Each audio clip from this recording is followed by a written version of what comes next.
Hello, classmates and Dr. T. This is Nicole Dalton, and this is my MPA 545 Week 3 Multimedia Discussion Board. And this week I will be covering the characteristics of successful mediators.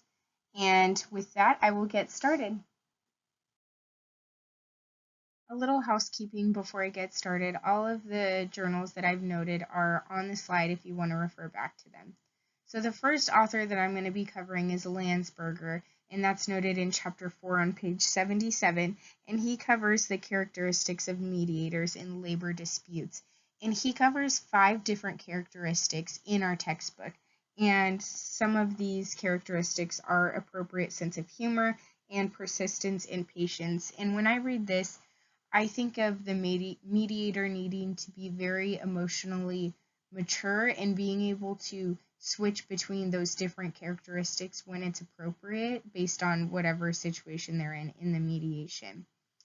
And after going into his journal, I realized that he doesn't just cover 5 different characteristics, he actually covers 10 when he goes into the journal.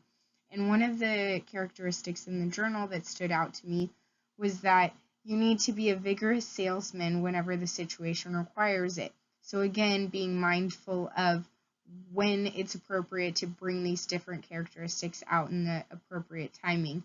But I thought being a vigorous salesman was a very strong characteristic to apply to a successful mediator. The next author that I'll be covering is Honeyman. And similar to Landsberger, Honeyman goes over different characteristics that make a mediator successful. But after reading the journal, what I found interesting was that all of the mediators that were studied had very different approaches to how they would conduct their mediation.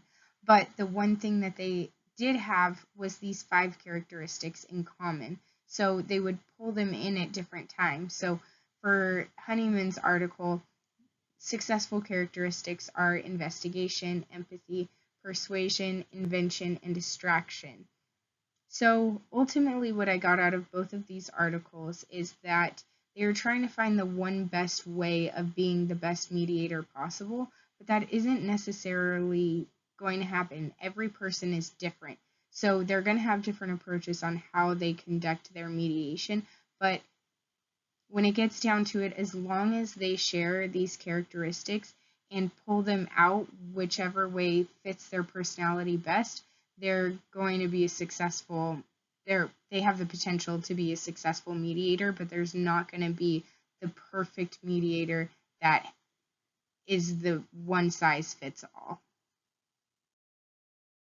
Thank you so much for listening to my presentation. I look forward to reading your feedback, and I hope you'll have a great weekend.